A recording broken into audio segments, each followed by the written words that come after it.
Hello YouTube, and welcome to Theater Talk.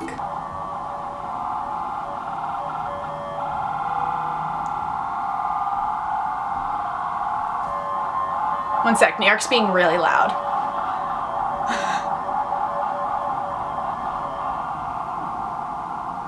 Alright, so I've seen some videos from some other theater vloggers throughout YouTube who have talked about musicals that they think are underrated and deserve more praise throughout the theater community, and I thought I'd throw my few thoughts about that into the ring as well. If you're new here, hello, my name is Tori Cyclic. I make new videos every Sunday for Cyclic Sunday with other videos throughout the week.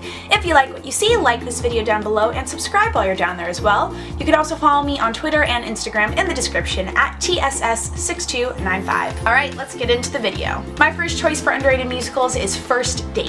First Date premiered on Broadway in 2013 and played 34 previews and 174 regular performances. It starred Zachary Levi and Krista Rodriguez, and it is so much fun. First Date tells the story of a first date between Casey and Aaron, who are both kind of going through different things relationship-wise and are trying to figure out what they need to do to find the one person for them. My parents saw the production in previews and they really liked it and told me that I should go see it as well, and then we went to see it on my 18th birthday and I absolutely loved it. First of all, Zachary Levi. Oh my god. If you know me at all, I am in love with Zachary Levi because of Chuck and First Date and She Loves Me.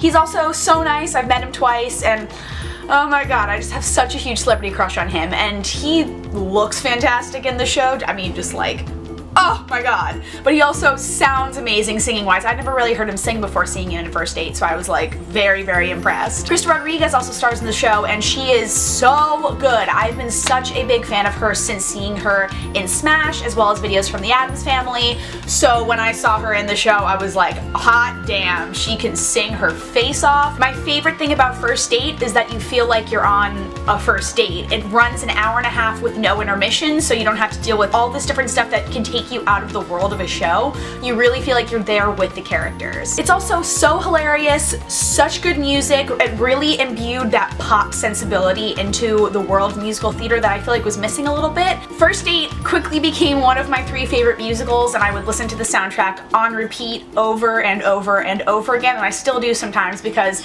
it's just so much fun and there's such great comedic moments throughout the entire show that I just really loved. My second choice for underrated musicals is Amelie.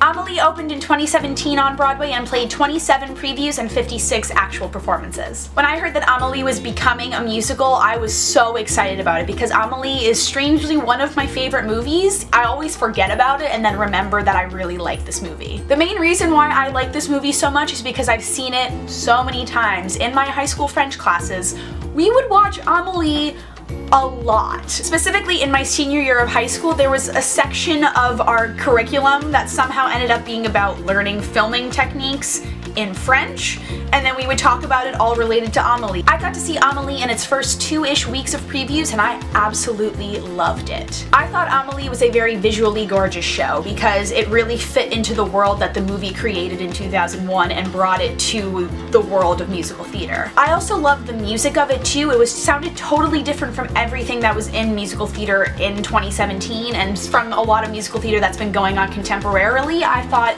it really stuck out even though it had such a short run on Broadway. Also, Philip Boussouf and Adam Chandler Barat together on stage were just absolute magic. I thought they really brought the characters out of Amelie and Nino, and I really enjoyed their performances together. My third choice for an underrated musical is American Idiot. American Idiot opened on Broadway in 2010 and played 27 previews and 421 actual performances. I have a very special place in my heart for American Idiot because it was the first show I got to work on in college. I've talked about this before in videos. I was the assistant director and assistant choreographer on our production of American Idiot, and it really made me remember why I love Green Day's music so much, as well as brought me back into like my goth emo phase of the 7th grade and made me remember why I felt the way I did then and also get back into that music and really enjoy it again. Also, our production was just so freaking amazing and so fun and looked amazing, and the cast was one of my favorite casts, maybe my favorite cast I've ever worked with on a show,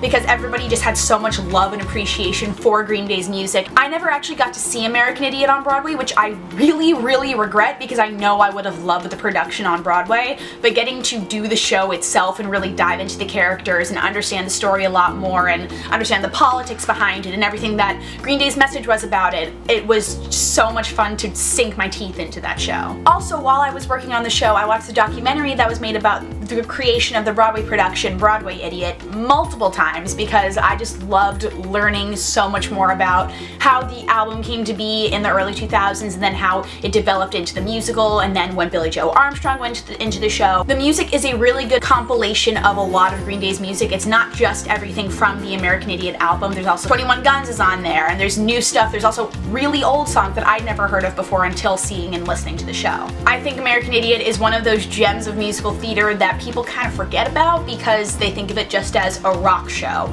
They think of it as just, oh, it's Green Day's album brought onto stage, but there's a lot of different things about politics that are going on in the early 2000s and about the military and about living with a pregnant girlfriend and dealing with growing up in that kind of way and finding your own voice. There's a lot of different things in there that are really useful for understanding growth as an adult. My fourth underrated musical choice is Big Fish. Big Fish opened on Broadway in 2013 and played 34 previews and 98 regular performances. Now, when I heard that Big Fish was becoming a musical, I was so excited, because Big Fish is one of my absolute favorite movies and I love the book. There's some moments in the movie that are my absolute favorite cinematic moments that I've ever watched. My specific one is the scene when time stands still and Ewan McGregor is walking through the popcorn to get to her, and it's just so gorgeous, and there's a narration over it that every time I watch the movie it just makes me cry.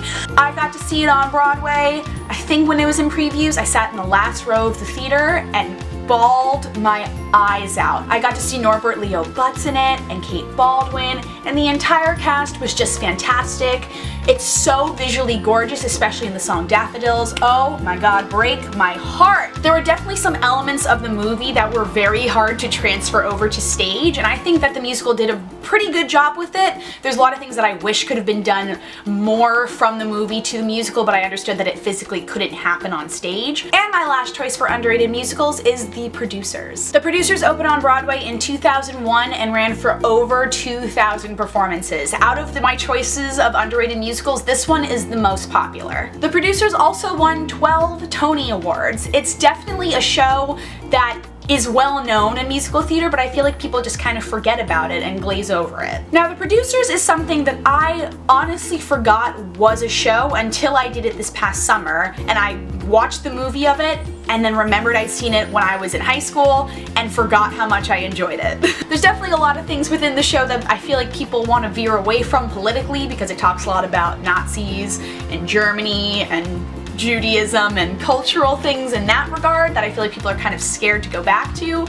But I really want there to be a revival in the next few years because I think it would fit really well in the political scheme of the world. Susan Stroman choreographed The Producers, and in my opinion she is one of the best choreographers in musical theater. When I did The Producers at Peterborough Players this summer, we got to learn original choreography from the show for our production, and I just loved getting to do that too. It made the experience so great. The Producers is also like raunchy in fun different ways, but also has that classical feel of like fun old musical theater because it's based in the 1950s, but it also was made in 2000, so it's old in the world of contemporary musical theater, but it sounds like an older show. Also, the original production starred Nathan Lane and Matthew Broderick, and I think this is one of their best collaborations that they've ever done on a production. So those are my few picks for underrated musicals in the world of musical theater. In the comments below, let me know some other ones that you think are underrated musicals and that deserve more praise and acclaim throughout the world of theater. If you have not done so already, please go like this video down below and subscribe down there as well to keep up with the vlog here at tss6295 and see what me, Tori Sinklick, is up to